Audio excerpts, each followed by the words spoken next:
down, yeah. I've been feeling so down, yeah.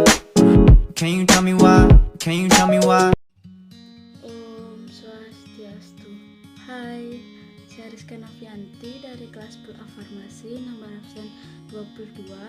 Di sini saya akan menceritakan kembali tokoh biografi, yaitu Bapak B.J. Habibie. Profesor Dr. Insinyur Bacharuddin Yusuf Habibie. Beliau lahir pada 25 Juni 1936 di Parepare, Sulawesi Selatan. Memiliki panggilan kecil yaitu Rudi.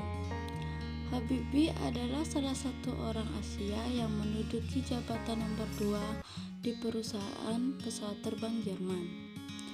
Habibie dijuluki sebagai Mr. Crack sejak ia menemukan rumus faktor Habibie. Ayah Habibie adalah seorang ahli pertanian dan ibunya adalah seorang dokter spesialis mata. Ibunya lah yang membiayai Habibie bersekolah di luar negeri, yaitu Jerman, karena ayah Habibie meninggal saat Habibie berumur 14 tahun. Habibie merupakan tipe orang yang suka menyendiri. Hobinya adalah membaca buku, tetapi sangat aktif dalam bertanya, karena Habibie memiliki rasa keingintahuan yang sangat tinggi. Pertama kalinya Habibie bertemu dengan Ainun pada saat Habibie bermain kelereng dengan kakaknya. Habibie dan Ainun bersekolah di sekolahan yang sama. Karena keduanya murid yang pintar, guru dan teman-teman yang di sekolah sering menjodoh-jodohkan mereka. Pada umur 18 tahun, Habibie berkuliah di ITB dan hanya berjalan 1 semester. Sedangkan Ainun mengejar mimpinya sebagai dokter dan berkuliah di Kedokteran Universitas Indonesia. 1 tahun kemudian, Habibie berangkat ke Jerman untuk berkuliah teknik mesin di RWTH Aachen, Jerman. Selama bersekolah di Jerman, Habibie sangat aktif berorganisasi sehingga menjadi ketua Perhimpunan Pelajar Indonesia atau bisa disebut dengan PPI. Pada usia 24 tahun, Habibie lulus S1 dan melanjutkan ke jenjang S3. Kemudian pada umur 25 tahun, Habibie kembali ke Indonesia untuk menikahi Ainun. Setelah itu, mereka kembali ke Jerman untuk menetap di sana. Habibie dan Ainun memiliki 2 orang anak. Yang pertama bernama Ilham dan yang kedua bernama Tarek.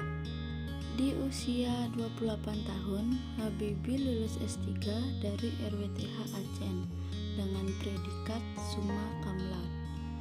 Di usia 31 tahun, Habibie mendapatkan gelar sebagai guru besar dari ITB.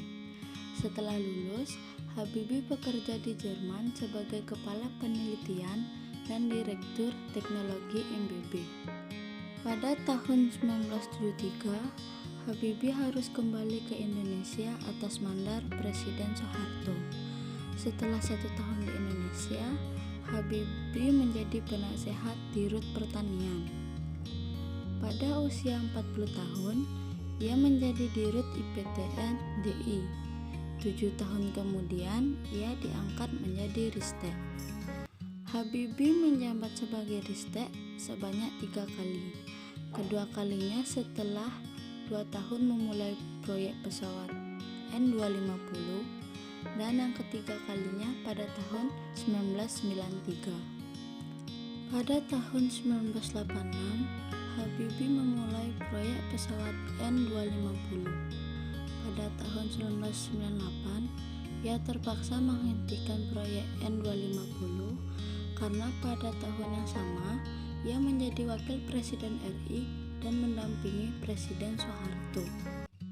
Tidak lama kemudian, Presiden Soeharto mengajukan pengunduran diri sebagai presiden sehingga Habibie harus mengganti Soeharto sebagai Presiden RI.